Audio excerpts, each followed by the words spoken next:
back to another football video on What You and Doing football channel. So in today's video is going to be a sort of a continuation from the last video that we did.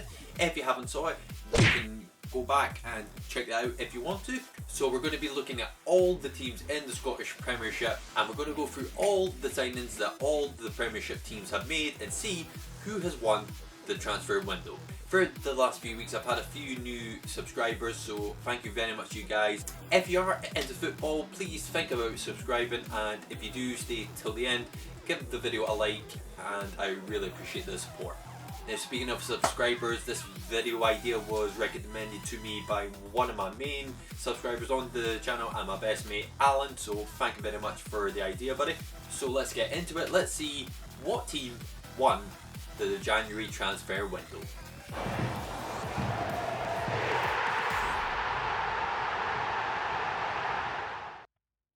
So we're going to kick off alphabetically, and we're going to start with the Dons, Aberdeen.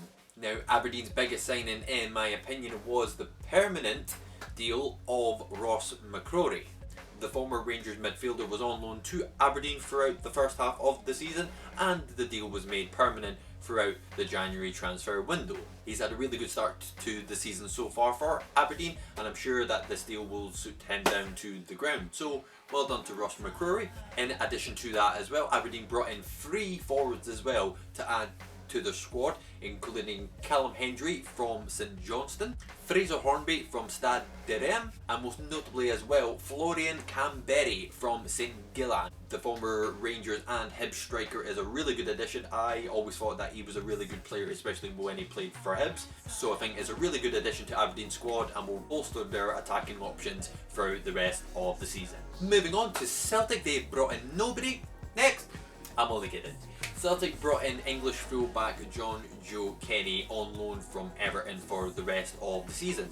The English under-21 fullback was brought back in from Schalke, where he was on loan, and doesn't look like he was part of Carlo Ancelotti's plans, so in my opinion it helps Celtic a bit in terms of their defensive issues, but I think the main sort of priority was to maybe get in a centre back or maybe even another goalkeeper to help them bolster their defence and stop conceding so many goals as they have done throughout this season so far. But with Jeremy Frimpong leaving Celtic just last week there for Bayern Leverkusen, it kind of made sense why Neil Lennon would bring in another fullback to give him a bit more options in the defensive department.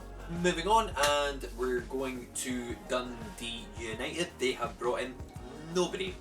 Next. Now for the next team on our list, which is Hamilton Academical, they have only actually brought in 1 player on loan throughout the January transfer window, and it was for Aberdeen forward Bruce Anderson. I guess now that Aberdeen has got 3 more strikers in their squad loaned in for the rest of the season, it would maybe make sense for Aberdeen to maybe loan out a player or 2 specifically in the striker department. Anderson will get a bit more playing time for Hamilton this season, so all the best to him as well.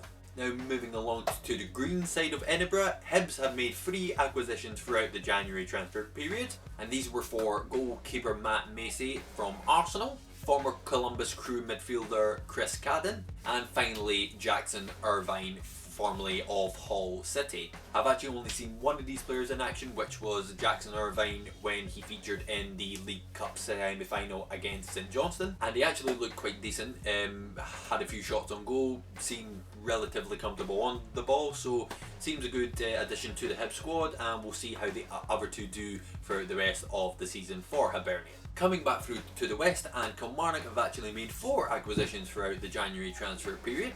These include midfielder Diajuli Dabo, striker George Oakley, and also in addition to loanees from the English Premiership, which include striker Brandon Pierrick from Crystal Palace and centre-back Zach Medley from Arsenal. But one of the sad departures from Kilmarnock was the resignation from former manager Alex Dyer. The former Kilmarnock boss handed in his resignation after a horrendous start to the season and in and around the relegation places. So where this leaves Kilmarnock for the rest of the season, I'm not too sure. They're not in the best state as such, but if they do get somebody in, maybe steady the ship a little, and with the addition of these players, hopefully they can stay up throughout the rest of the season and they'll give a few better performances as the days and weeks goes on. Now moving into the unstoppable force at the moment, which is Livingston.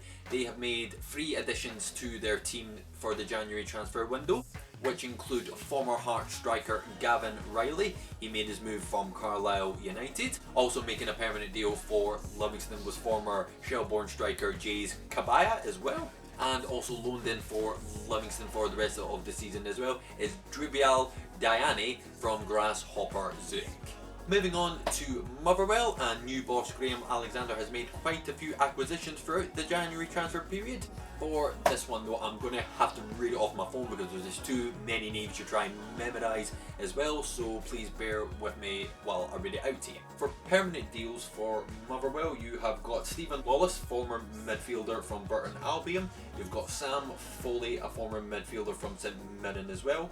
Robbie Crawford as well, his loan deal was made permanent just last week as well, so not a bad few signings for Graham Alexander so far. And also he's made quite a few loan deals as well, obviously to help bolster his squad and give him more options as the season goes on. So from this list we have got Liam Kelly, the goalkeeper from Queen's Park Rangers.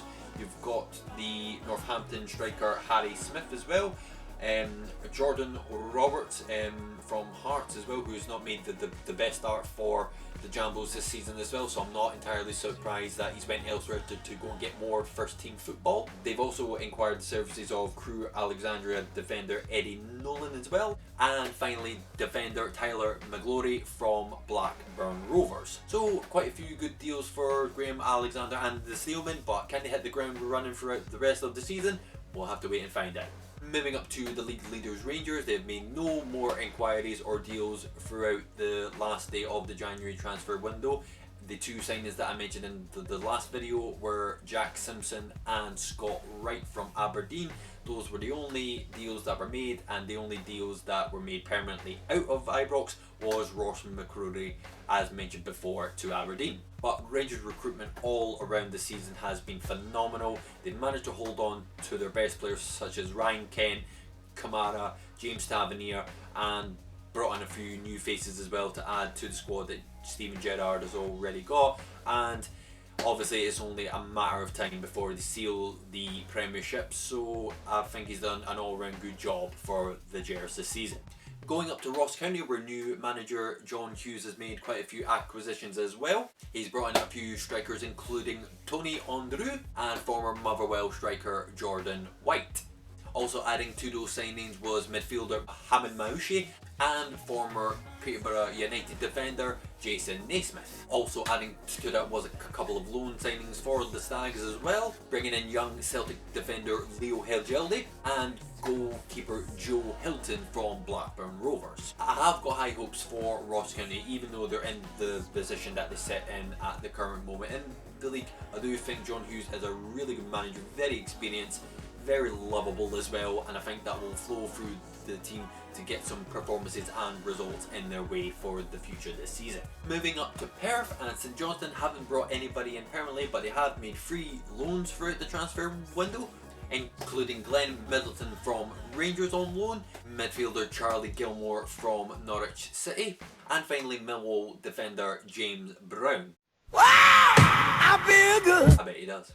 And finally on the list we are at St Mirren, who has only made 1 permanent deal and 1 loan acquisition as well. St Mirren signed highly anticipated forward Colin Quanar and loaned in from Kilmarnock highly rated Scottish midfielder Eamon Brophy. So I think it's safe to say that St Mirren will not be fighting any relegation battle this season and even possibly be fighting for the top 6 place. Now, who do we think has done the best and who has effectively won the January transfer window this season? Personally, I think just based on the recruitment, not just for January but for the summer as well, and for their performances throughout the league this season and the results they've gotten, even when they've been playing bad, they've still managed to grind out results and pick up all the points anywhere they go, home or away. So I think on that note, I am going to go with Rangers. In my personal opinion, they have done some brilliant recruitment through both throughout the winter and the summer this season. The results, like I've said before, they'd be going anywhere. Even if they've been playing absolutely brilliant or dreadful, they've still managed to get the result and pick up all 3 points in the process as well. The main foundations of the team have been doing amazing, and when one of those foundations get taken out of the team, the player replacing them, they always know what they're doing, and they always know what they're doing as a team, and they know what football they want Steven Gerrard to actually play, and the results show at this moment in time that been doing not a bad job this season as well. So it is only a matter of time before Rangers are crowned Scottish Championship after 10 long years, so that is why Rangers are my team for the winners of the transfer window this season. But I would love to hear what you guys think as well. What teams you think have done better recruitment than others as well, and what teams could have done better as well. If you leave those down in the comments below, and if you did like this video as well, please give it a like and think about subscribing as well. It would mean a lot for more future content as well if you're interested and if you enjoy the channel as a whole as well. So thank you very much to anyone who has subscribed so far, it really means a lot. But that is the end of this video. Thank you very much for watching, and I will see you in the next one. Take care, bye for now.